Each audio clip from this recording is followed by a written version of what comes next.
आर्या श्रीमती दुलारी Singh college के YouTube channel पर आप सबका स्वागत है। मैं आपको DLED BTC सेकेंड सेमेस्टर में विज्ञान विषय में जीव विज्ञान पढ़ाऊंगा।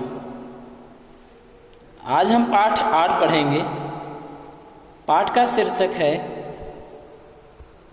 भोजन, स्वास्थ्य एवं रोग। आप सभी को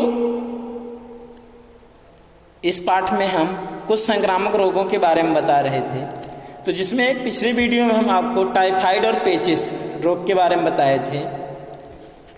आज हम आपको पोलियोमाइलाइटिस, संक्रमी यकृत शोथ, प्लेग, मलेरिया एवं टीकाकरण के बारे में बताएंगे।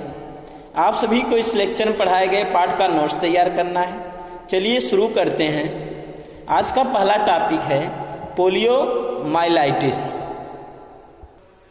तो आज का पहला टॉपिक है पोलियोमाइलाइटिस, यानी पोलियोमाइलिटिस कहिए चाहे माइलाइटिस। तो आप पोलियो रोग के बारे में सुने ही होंगे। तो है क्या? यह एक विशेष संक्रामक रोग है, यानी विशेष प्रकार का संक्रामक रोग है। तो विशेष प्रकार का इसलिए है क्योंकि इसमें होता क्या है कि यह रोग जो है बच्चों में होता है और जो है लकवा जैसी कंडीशन होती है। तो यह प्रारंभ में पाचन तंत्र को प्रभावित करता है। स्टार्ट में क्या होता है कि पाचन तंत्र को प्रभावित करेगा, फिर इसके बाद क्या करता है, बाद में तंत्रिका तंत्र को प्रभावित करता है।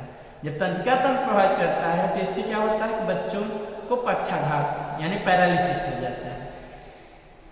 तो पाचन तंत्र प्रभावित करने के बाद तंत्रिका तंत्र प्रभावित करेगा और बच्चों को जो होते हैं पैरालिसिस यानी पक्षाघात या अंगघात हो जाता है, इसे लकवा भी कहते हैं।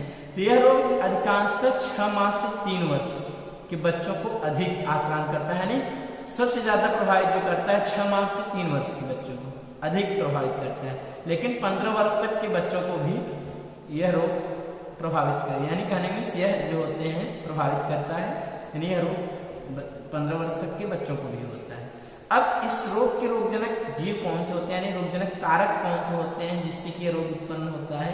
तो इसके जो होते हैं कारक होते हैं रोगजनक कारक पोलियो वायरस, यानी यह जिस वायरस द्वारा यह रोग होता है उसको पोलियो वायरस कहते हैं। अब रोग का प्रसार कैसे होता है, यानी एक से दूसरे में कैसे प्रसार होता है। तो रोगी के ग्रसनी स्राव, क्योंकि जो रोगी के ग्रसनी भाग से यानी गले भाग से जो होते हैं स्राव, जिससे कफ वगैरह निकलते हैं उनसे, तथा मल द्वारा यानी रोगी के मल के द्वारा भी होता है। यानी कहने में जैसे मक्खियां मल पर बैठती हैं तो इसके बाद जैसे मान लीजिए भोजन वगैरह पहुंची, खाद्य जल पर पहुंची, जल को दूषित कर दी, खाद्य पदार्थ पहुंच कर खाद्य पदार्थ दूषित कर देते हैं, फिर इसको खाने वाले जो होते हैं इससे संक्रमित हो सकते हैं। तो यानी मल द्वारा संदूषित जल, खाद्य पदार्थ और रोगी की संक्रमित वस्तुओं द्वारा इसका प्रसार होता है। तो मक्खियों द्वारा रोगी के मल से भोज्य पदार्थ को संदूषित करने से भी होता है। अच्छा, फिर आगे बच्चे को किसी भी प्रकार के शारीरिक चोट लगने, इंजेक्शन या नाक, गले का ऑपरेशन करने पर जो शल्य क्रिया से ऊतक क्षत होती है वह भी रोग के आक्रमण में सहायक होती है। मतलब यह हुआ जैसे मान लीजिए चोट वगैरह लग गई, अब उस चोटीले स्थान पर जो है अगर इसके वायरस का इन्फेक्शन हो गया, मान लीजिए मक्खियों के द्वारा हो गया या दूषित जल से हो गया, तो भी जो होते हैं कि बच्चे इससे क्या होते हैं कि पीड़ित हो सकते हैं इस रोग से। अब उद्भवन काल, यानी इस रोग का उद्भवन काल कितना होता है, यानी कहने के मीन्स कि इससे वायरस का अटैक हुआ तो कितने दिनों में यह रोग उत्पन्न होता है, तो लगभग 7 से 14 दिन लग जाते हैं। अब इसका संक्रमण काल, यानी रोग की जो संक्रमण अवधि होती है कितने दिन की होती है, यानी कितने दिन तक यह रोग शरीर के अंदर होता है। तो लक्षण उत्पत्ति के 1 सप्ताह पहले से और 1 सप्ताह बाद तक रोग की संक्रमण काल होती है, यानी वायरस शरीर के अंदर है तो लक्षण उत्पन्न होने में तो मिलाकर यहाँ पर हमने आपको बताया कि 7 से 14 दिन हो जाता है। उसी बीच से रोग उत्पन्न हुआ, यानी कहने में 1 सप्ताह से पहले से और 1 सप्ताह बाद तक इसका संक्रमण काल होता है। अब इस रोग में लक्षण क्या प्रदर्शित होते हैं? प्रारंभ में जुकाम, नजला यानी नाक बहना वगैरह, फिर सिर दर्द, कमर दर्द, इसके साथ साथ क्या होता है हल्का ज्वर रहता है। और हाथ पांव में और जोड़ों में क्या होती है, दर्द होने लगती है। गर्दन कठोर हो जाती है यानी कड़ापन आ जाता है। और बच्चा जो है हिलना डुलना पसंद नहीं करता है, यानी बच्चा जो होते हैं वह जिस अवस्था में रहेगा वो उस अवस्था में रहना पसंद करेगा, यानी कहने हिलने डुलने क्या होगी, उसके शरीर में दर्द होगी, तो हिलना डुलना पसंद नहीं करेगा। और 2 या 3 दिन में जो उतर आता है, फीवर जो होते हैं उतर आएंगे, और बच्चा बच्चा जो होते हैं कुछ ठीक दिखाई नहीं देता, क्योंकि उसको प्रॉब्लम रहती है। लेकिन 1 सप्ताह के अंदर वह 1 या दोनों पाँव या कभी कभी 1 या दोनों हाथों में कमजोरी होने की शिकायत करता है। यानी बच्चा में रोग होता है तो पहले 1 पाँव में या दोनों पाँव में या 1 हाथ में या दोनों हाथ में कमजोरी होने की शिकायत करता है। फिर होता क्या है, इसमें अधिकांशतः पहले पाँव से लकवा प्रारंभ होता है। हमने आप पहले बता दिया कि इसमें क्या होता है, लकवा जैसी कंडीशन होती है। तो पहले क्या होता है, ज्यादातर तो पाँव से लकवा प्रारंभ होता है, लेकिन यदि संक्रमण हल्का होता है तो लकवा अधिक मांसपेशियों प्रभावित नहीं करता है। यानी संक्रमण अगर कमजोर है तो मांसपेशियां प्रभावित जो होती है अधिक नहीं होती। लेकिन अधिक तीव्र संक्रमण हुआ तो बच्चे को हमेशा के लिए अंगघात हो जाता है, लकवा जैसी कंडीशन मार देती है, या हाथ पैर जो होते हैं टेढ़े हो जाते हैं, कंडीशन यह बनती है। फिर रोग से बचाव के लिए क्या करेंगे, जन्म के 3रे, 4थे और 5वें माह में बच्चों को पोलियो की खुराक देनी चाहिए। जैसे मान लीजिए बच्चा जन्म हुआ तो 3रे माह, 4थे माह और 5वें माह में क्या होना चाहिए, बच्चों को पोलियो की खुराक देनी चाहिए। तो यानी 3रे माह में दे सकते हैं, 4थे में और 5वें में, किसी भी माह में पोलियो खुराक दिया जा सकता है। फिर 2 वर्ष बाद दूसरी खुराक देनी चाहिए। यदि रोग हो गया है तो रोगी के ग्रसनी स्राव को कागज, चूंकि हमने आप बताया था कि गले में इसके वायरस रहेंगे, पहले पाचन तंत्र प्रभावित करेगा, तो ग्रसनी स्राव को कागज, रुई या रुमाल लेकर जला देनी चाहिए। जला देंगे तो वायरस समाप्त हो जाएंगे, फिर और दूसरे लोग इससे पीड़ित नहीं होंगे। रोगी के वस्त्र, खाने पीने के बर्तन, खिलौने आज सभी उबाल करके साफ करने चाहिए। तो ऐसा करने पर जो होते हैं कि विसंक्रमण हो जाएंगे, और जो है कि इस रोगी के जो भी वस्तुएं होती हैं विसंक्रमित हो जाएंगी। तो यानी जो है इसका जो स्वस्थ व्यक्ति भी उपयोग करेंगे तो भी उनमें समस्या नहीं बनेगी रोग से। मल को उचित रूप से विसंक्रमित करके निस्तारित करना चाहिए। रोगी के मल को भी क्या करना चाहिए, उचित तरीके से उचित रूप से विसंक्रमित कर देना चाहिए। और बच्चे के संपर्क में आने वाले सभी बच्चों को यदि वैक्सीन नहीं दिया गया है तो उसे वैक्सीन देनी चाहिए। यानी जो बच्चे के संपर्क में आने वाले जो भी बच्चे हैं, यानी उनको संभावना है कि जो है इसके वायरस पहुंच सकते हैं, इसलिए क्या करना चाहिए, जो भी बच्चे संपर्क में आए हैं उस रोगग्रस्त बच्चे के, तो उन सबको वैक्सीन दे देनी चाहिए। बचपन में किसी बच्चे को बुखार, सिर दर्द, जुकाम और गर्दन की तकलीफ होती है तो उसका तुरंत उपचार करना चाहिए, क्योंकि हमने आपको पहले ही बता दिया कि इसमें प्रारंभ में क्या होता है, सिर दर्द, जुकाम, नज़ला, ये सब, और जो है शरीर में दर्द वगैरह होती है, फीवर रहता है। अगर ऐसी कंडीशन बन रही तो तुरंत जो है उपचार करना चाहिए। भोजन, जल और व्यक्तिगत स्वच्छता को महत्व देनी चाहिए, क्योंकि आपको क्लियर है कि दूषित जल और दूषित भोजन से भी होते हैं, और जो है इसलिए जो है इनको भी महत्व देनी चाहिए, और व्यक्तिगत जो होती है स्वच्छता होनी चाहिए, तो इससे रोग होने की संभावना नहीं रहती। अब बात करते हैं संक्रमित यकृत शोथ की। तो होता क्या है, अब यह हेपेटाइटिस रोग है, इन्फेक्टिव हेपेटाइटिस यकृत शोथ। तो अब होता क्या है, इसके जो रोगजनक कारक होते कौन से हैं, हेपेटाइटिस वायरस होते हैं। अभी हम आपको इसके लक्षण के बारे में बताएंगे कि हेपेटाइटिस रोग में क्या क्या लक्षण होते हैं। तो अब हेपेटाइटिस जो है यकृत शोथ रोग है, यह इसमें होता क्या है कि यकृत अंग प्रभावित होते हैं, तो यकृत जो होते हैं ठीक से कार्य नहीं करते हैं, तो शरीर में पीलिया जैसे लक्षण उत्पन्न होते हैं, फीवर वगैरह रहते हैं, तो उसी यकृत शोथ कहेंगे, इन्फेक्टिव हेपेटाइटिस। तो यानी ब्लड में भी पहुंच जाएंगे जो है पित्तरस, और पहुंच करके क्या करते हैं, क्योंकि ब्लड छान करके मूत्र का निर्माण होता है, जिससे मूत्र भी क्या होते हैं, पीले हो जाएंगे। अब रोगजनक कारक कौन से होते हैं इसके, हेपेटाइटिस के जो होते हैं हेपेटाइटिस वायरस होते हैं इस रोग को उत्पन्न करने में, यानी रोगजनक, यानी यह जो हेपेटाइटिस संक्रमित यकृत शोथ होता है, यानी इन्फेक्टिव हेपेटाइटिस या हेपेटाइटिस जो रोग होता है यह हेपेटाइटिस वायरस द्वारा होता है। इसका प्रसार कैसे होता है, रोगी के मन से सीधे, यानी मान लीजिए रोगी जो होते हैं बाहर मल त्याग किया है, अगर कोई उधर घूमने गया या मल परित्याग करने गया, तो मान लीजिए उसके मल, उसके पाँव में अगर कहीं कटा वगैरह है अटैच होने से ही इसके वायरस शरीर के अंदर आ सकते हैं, या मक्खियों द्वारा संदूषित किए गए जल और भोज्य पदार्थों में इसका प्रसार होता है। या मक्खियाँ जो होती हैं भोजन को दूषित कर दिया, यानी कहने मीन्स की मल पर बैठ करके और भोजन और जो है जल को दूषित कर दी तो भी उससे प्रसार होता है, यानी मक्खियाँ भी इसके प्रसार में सहायक होती हैं।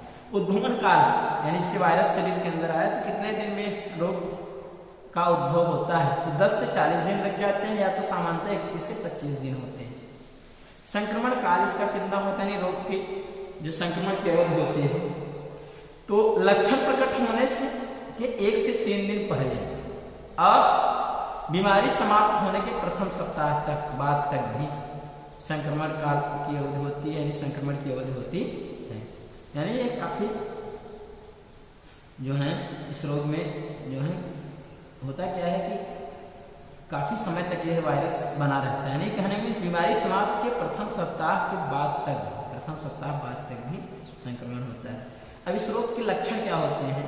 प्रारंभ में भार में कमी होती है, स्टार्ट में क्या होती है, भार में इसमें कमी होती है, अरुचि बनी रहती है, यानी कोई भी किसी भी चीज में रुचि नहीं रहती, भोजन में या जो है कपड़े वगैरह में इसमें रुचि नहीं रहेगी, सिर दर्द रहेगा, पेट में भारीपन व हल्का दर्द, कब्ज और बवन की शिकायत रहती है, यानी उल्टी वगैरह की शिकायत रहती है, शरीर में दर्द रहता है, कब्ज बनी रहती है, और फीवर जो होते हैं जो 90 डिग्री फ़ारेनहाइट से सब 1 डिग्री फ़ारेनहाइट तक हो जाता है, फिर 2-3 दिन में ज्वर उतर जाते हैं, किंतु क्या होते हैं, पीलिया के चिन्ह उभर आते हैं, यानी पीलिया के लक्षण में क्या होता है कि आंख और नाखून में पीलेपन की झलक आने लगती है, और पीलिया की स्थिति 1 से 2 सप्ताह तक रहती है, इसमें मल सफेद रंग का होता है। अपित्त, चूंकि अपित्त जो होते हैं वह ब्लड में मिले हुए हैं, तो उसके कारण क्या होता है, ब्लड से छनकर रुधिर का निर्माण होता है, ब्लड से छन करके मूत्र का निर्माण होता है, तो पित्त के उपस्थित कारण जो होते हैं मूत्र क्या होते हैं, गहरे पीले और झागदार होते हैं। अब इस रोग से बचाव के लिए क्या करते हैं, संक्रमण रोग से बचाव के लिए रोग प्रारंभ होने के प्रथम सप्ताह तक रोगी को अन्य व्यक्तियों से अलग रखना चाहिए। अगर अन्य व्यक्तियों से अलग रखेंगे तो अभी व्यक्ति जो होते हैं रोगग्रस्त नहीं होने पाएगा, और रोगी के ग्रसनी स्राव को जला देना चाहिए। तो चूंकि अब रोगी के जो ग्रसनी स्राव होते हैं, कफ वगैरह जिससे निकलेंगे, उन सबको क्या करना, जला देनी चाहिए। मलमूत्र को उचित रूप से बीज संक्रमण और निस्तारण करना चाहिए, यानी सही से क्या उसका बीज संक्रमित करना चाहिए और उसका निस्तारण भी करना। जल उबाल कर पीना चाहिए, भोजन और जल को मक्खियों से भी बचाना चाहिए, और घर के विभिन्न भागों की स्वच्छता रखनी चाहिए, और इससे क्या होती है, मक्खियां एकत्रित न हो सके। यह सब तो क्या करते हैं, रोग से बचाव करते हैं, इस रोग से बचाव के लिए उपाय करते हैं। अब बात करते हैं प्लेग रोग की।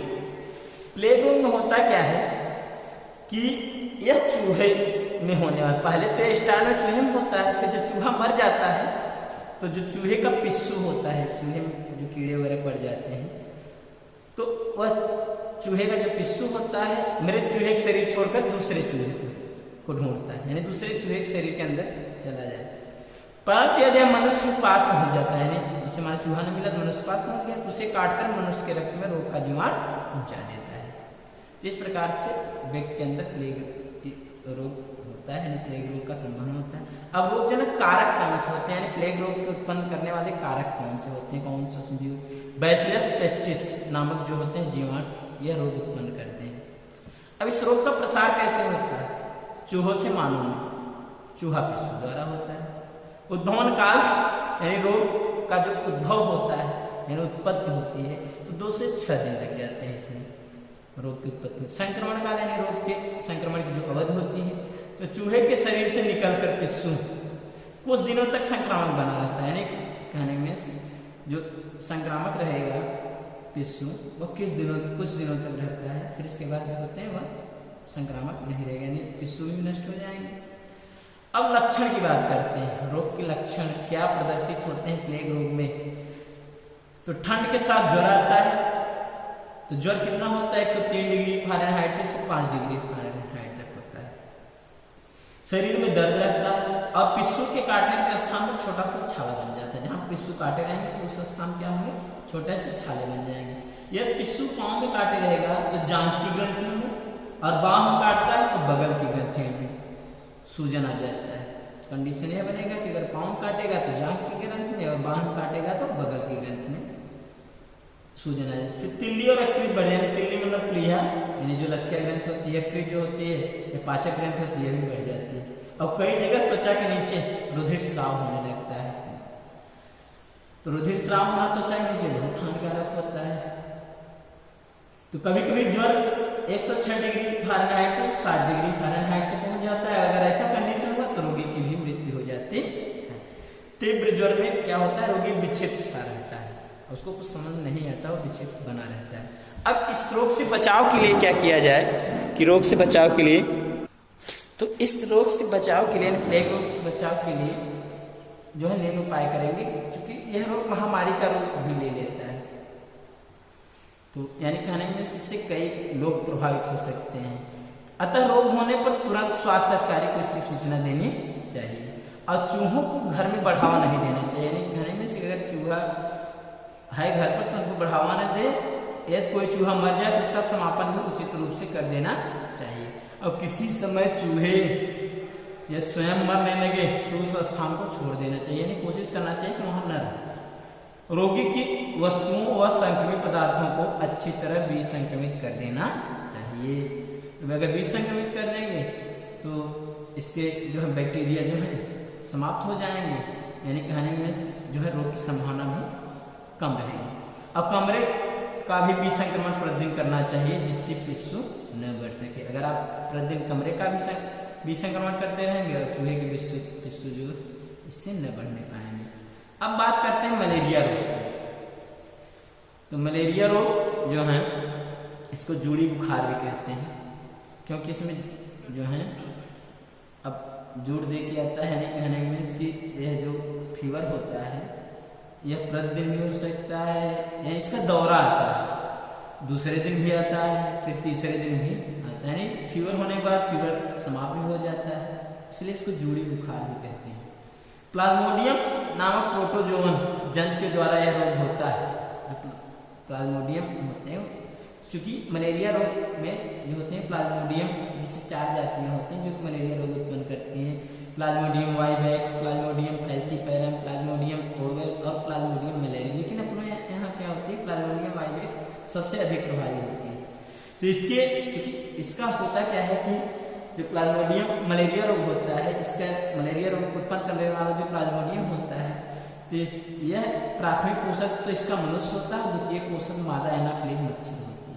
तो मादा एनाफिलीज मच्छर जो होती है उसमें इसकी लैंगिक जनन होती है। तो मादा एनाफिलीज जिसे मनुष्य का रुधिर पान करती है, तो जो होते हैं हजारों स्पोरोजॉइट्स जो होते हैं वह मनुष्य के रुधिर में छोड़ देते हैं, यानी पहले कुछ लार की बूंदें छोड़ती है, उसमें स्पोरोजॉइट्स रहते हैं। वही स्पोरोजॉइट्स शरीर के अंदर जाकर के वो अपना संख्या बढ़ाएंगे और जाकर के रुधिर में पहुंच करके हीमोजॉइन कणिका मुक्त करके, यानी जो हीमोग्लोबिन रहती है उस हीमोग्लोबिन के साथ जुड़ करके हीमोजॉइन कणिकाएं मुक्त करते हैं, नष्ट करके, तो और मलेरिया रोग उत्पन्न करते हैं। हीमोजॉइन विषैला पदार्थ होता है जिससे जो होते हैं फीवर वगैरह होते हैं, तो इसी से मलेरिया रोग होता है। तो इसके स्पोरोजॉइट्स मादा एनाफिलीज मच्छर के काटने के द्वारा मनुष्य के शरीर में प्रवेश करके मलेरिया रोग उत्पन्न करते हैं। अब इसके रोगजनक कारक की बात करते हैं। तो रोगजनक कारक पहले बता दिए, प्लाज्मोडियम नामक प्रोटोजोवन होते हैं। रोग का प्रसार कैसे होता है आपको क्लियर है पहले ही, मादा एनाफिलीज मच्छर के काटने से। उद्भवन काल यानी ये 10 से 12 दिन हो जाता है। जैसे मान लीजिए आपके अंदर आया प्लाज्मोडियम, 10 से 12 दिन में इसका उद्भव हो सकता है। फिर लक्षण की बात करते हैं। इस रोग में होता क्या है कि प्रारंभ में शारीरिक कमजोरी होती है, हाथ पांव में दर्द और सिर दर्द होने लगता है। प्रारंभ में कंडीशन तो ये होती है। फिर क्या होता है, अत्यधिक ठंड लगकर बुखार आता है और ठंड की अवस्था में रोगी की कपकपी बन जाती है। इसमें जो होती है इतना ठंड लगता है कि कपकपी भी बन जाती है। और जो फीवर से पीड़ित रहता है कहता है हमको जो है कंबल कई लाइए दीजिए ओढ़ने के लिए। तो यह अवस्था आधे घंटे से 2 घंटे तक रहती है। फिर इसके बाद क्या होता है, जैसे मान लीजिए फिर फीवर चढ़ा, फिर फीवर चढ़ने के बाद होता क्या है, फिर फीवर समाप्त हो गया, उसके बाद ज्वर उतर आता है, उसके बाद ज्वर 103 डिग्री फ़ारेनहाइट से 5 डिग्री फ़ारेनहाइट तक पहुँच जाते हैं। फीवर जो होते हैं इतना हो जाता है, फिर पसीना आता है, ज्वर उतर जाता है, अरे फिर ज्वर उतर आया, फिर इसके बाद क्या, फिर अगले दिन भी आ जाएगा, इसलिए इसी को जूड़ी फीवर कहते हैं, जूड़ी बुखार कहते हैं। परंतु इसमें होता क्या, जीभ चलाने लगता है और वमन की शिकायत रहती है, उल्टी आने की भी शिकायत बनी। इस प्रकार के ज्वर की शिकायत प्रतिदिन दूसरे दिन या हर तीसरे दिन बाद होती है। तो कुछ ही दिनों में यकृत की क्षमता में कमी आ जाती है, जो यकृत होती है उसकी क्षमता में कमी आ जाएगी और तिल्ली भी क्या होती है, यानी प्लीहा भी बढ़ जाती है। रक्त में लाल रक्त कणों की हानि से रक्तहीनता और पीलिया की भी स्थिति आ जाती है, क्योंकि हमने आपको बताया आरबीसी पर इसका अटैक होता है, जिससे जो होते हैं लाल रक्त कणिकाओं की जो होती है हानि हो जाएगी, इससे रुधिरहीनता या रक्तहीनता एनीमिया भी हो जाएगा और चूंकि यकृत की क्षमता में कमी आ जाती है तो पीलिया की भी स्थिति बन जाती है। रोगी के कार्य क्षमता दिन प्रतिदिन कम हो जाती है, रोगी की जो कार्य करने की क्षमता होती है दिन प्रतिदिन क्या होती है, कम हो जाती है। और उचित उपचार के अभाव में ज्वर मस्तिष्क को भी प्रभावित कर सकता है, जिसके कारण रोगी की मृत्यु भी हो जाती। अगर उपचार ठीक से न हुआ तो इससे क्या होता है, ज्वर मस्तिष्क को भी प्रभावित करती है, इसके कारण क्या होता है, रोगी की मृत्यु भी हो जाती है। अब रोग से बचाव की बात करते हैं। इस रोग से बचाव के लिए क्या करेंगे, रोग प्रारंभ होने पर स्वास्थ्य अधिकारी को तुरंत सूचित करना चाहिए, क्योंकि यह महामारी का रूप भी धारण कर लेता है, मच्छर द्वारा फैलता है, तो स्वास्थ्य अधिकारी को ही तुरंत सूचना करनी चाहिए। रोगी के रक्त परीक्षण द्वारा मलेरिया रोग की जांच करवानी चाहिए, क्योंकि रुधिर में ही इसके जो होते हैं मलेरिया प्लाज्मोडियम की प्रावस्थाएं पाई जाती हैं, तो अब उसी प्रावस्था से ही जांच करते हैं कि कौन सी प्रावस्था होती है, और उसी प्रावस्था द्वारा जो होते हैं मलेरिया रोग को क्लियर करते हैं। तो जांच करवानी चाहिए और चिकित्सक के परामर्श के अनुसार इलाज प्रारंभ करना चाहिए। जब तक रोग ठीक न हो जाए रोगी को पूरी तरह विश्राम करना चाहिए, यानी यह रोग जब तक पूरी तरह से ठीक न हो जाए तो रोगी क्या करना चाहिए, विश्राम करना चाहिए और हल्का और सुपाच्य भोजन देना चाहिए। अन्य व्यक्तियों को मच्छरदानी का प्रयोग करना चाहिए, क्योंकि मच्छरदानी प्रयोग करेंगे तो मच्छर नहीं काटेंगे तो मलेरिया भी नहीं होने की संभावना होती है। बात करते हैं फिर आगे कि घर में तथा घर के आसपास पानी एकत्रित नहीं होने देना चाहिए। होता क्या है कि इसके जो मच्छर होते हैं अपने अंडे जो होते हैं जल नहीं देते हैं, तो अगर जल एकत्रित नहीं रहेगा तो इसके अंडे भी अपने अंडे नहीं देगा और इससे क्या होते हैं कि मच्छर बढ़ने की संभावना कम रहती है। समय समय पर डीडीटी का छिड़काव करना चाहिए। यह डीडीटी जो है रासायनिक पदार्थ होता है, इसका छिड़काव करेंगे तो भी मच्छर जो होते हैं नष्ट हो जाएंगे। सोते समय शरीर खुले भागों पर सरसों का तेल लगाना चाहिए, अगर ऐसा करेंगे तो मच्छर भी कम काटते हैं। अब टीकाकरण की बात, तो इस प्रकार से रोग से बचाव कर सकते हैं। अब टीकाकरण की बात करते हैं। वैक्सीनेशन, वैक्सीनेशन है क्या, तो टीका लगवाना है क्या कहलाता है, टीकाकरण। तो टीका है क्या, स्पेशली टीका किसे कहते हैं, जिससे मान लीजिए रोग उत्पन्न करने वाला सूक्ष्म जीव है, उसी सूक्ष्म जीव से उत्पादित पदार्थ लेते हैं या सूक्ष्म जीव को ही यानी रोगजनक को ही क्या करेंगे कि थोड़ी सी मात्रा शरीर के अंदर प्रवेश करा देंगे और उस रोग से के प्रति शरीर में के अंदर प्रतिरक्षी क्षमता उत्पन्न होती है, जिसे कहते हैं टीका। तो अब यहाँ पर ध्यान दीजिए, उपयुक्त समय पर रोगजनक की थोड़ी सी मात्रा शरीर में पहुंचाने से एक विशेष प्रकार के रोगों के विरुद्ध प्रतिरोध क्षमता का विकास हो जाता है। तो यही जो थोड़ी सी मात्रा शरीर में पहुंचाया गया है इसी को तो टीका कहेंगे, और इसी विधि से रोगों का उपचार जो होते हैं टीकाकरण कहलाता है।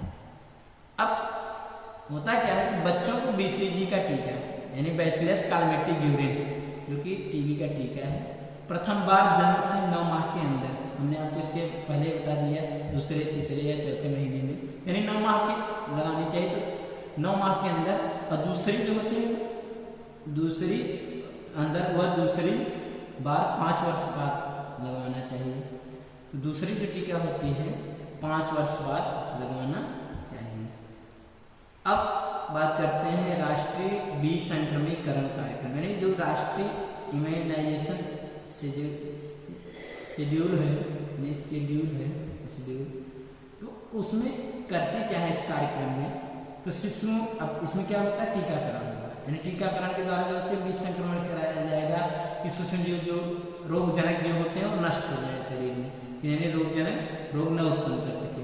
तो शिशुओं के लिए जन्म पर केवल संस्थानों को लगाया जाने वाला जो टीका होता है BCG होता है, यानी बैसिलस काल्मेटिक यूनिट टीका है। और OPV यानी ओरल पोलियो वैक्सीन, इसकी 0 खुराक दी जाती है जन्म पर ही, जिससे हमने बताया कि दूसरे तीसरे या चौथे माह में इसको दे सकते हैं। फिर 6 सप्ताह पर क्या करते हैं BCG का टीका, यह जन्म पर नहीं दिया गया है तो दिया जाए। फिर इसके बाद DPT का भी एक टीका है, डिप्थीरिया पर्टोसिस टिटनेस, यह होता है ट्रिपल वैक्सीन, डिप्थीरिया पर्टोसिस यानी कुकुर खांसी और टिटनेस, 3 रोगों का टीका है, जिसका पहला टीका जो होते हैं 6 सप्ताह पर आप दे सकते हैं। और OPV का भी टीका ये पहला दे सकते हैं, तो यानी ओरल पोलियो वैक्सीन का टीका दिया जा सकता है, फिर दिया जाता है। फिर 10 सप्ताह पर DPT का दूसरा टीका और OPV का दूसरा टीका, फिर 14 सप्ताह पर DPT का तीसरा टीका और OPV का तीसरा टीका, और 9 माह पर खसरा का टीका दिया जाता है। फिर इसके बाद क्या होता है कि 16 से 24 माह पर DPT और OPV का टीका, और 5 से 6 वर्ष पर DT यानी डिप्थीरिया वैक्सीन की दूसरी खुराक, तो DPT का टीका दिया जाए जो है डिप्थीरिया वैक्सीन टीका। अब इसकी दूसरी खुराक 1 महीने के अंतराल पर दी जानी चाहिए, यानी 5 से 6 वर्ष पर तो पहला टीका दे दीजिए, लेकिन दूसरी जो खुराक दे रहे हैं 1 महीने के अंतराल पर देनी चाहिए। यदि पहले टीकाकरण का स्पष्ट प्रमाण नहीं है तो फिर 10 से 16 वर्ष पर क्या करना चाहिए TT का टीका यानी टिटनेस टॉक्साइड की दूसरी खुराक 1 माह के अंतराल पर देनी चाहिए। लेकिन यह DPT डिप्थीरिया जो है वैक्सीन जो है नहीं लगा है और TT के टीके पहले न लगने के प्रमाण मौजूद है तो ऐसा करना चाहिए, TT की टीका लगनी चाहिए, दूसरी खुराक 1 माह के अंतराल पर लेनी चाहिए।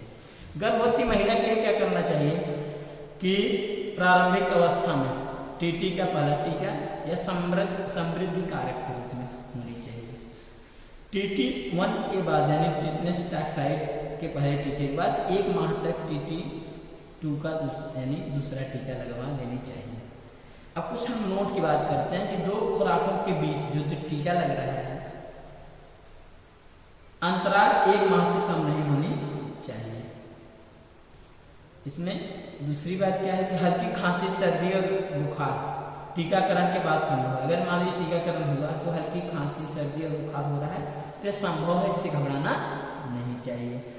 तो इस प्रकार से हम आज आपको जो है आपको पोलियोमाइलाइटिस, संक्रमण यकृत शोथ, प्लेग, मलेरिया और टीकाकरण के बारे में बताएं। आशा करते हैं आपको आज का हमारा वीडियो जो है अच्छे से समझ में आ गया होगा और आप इसे अच्छे से तैयार भी कर लेंगे। अगले वीडियो में हम आपको पर्यावरण प्रदूषण के बारे में बताएंगे। तब तक के लिए धन्यवाद।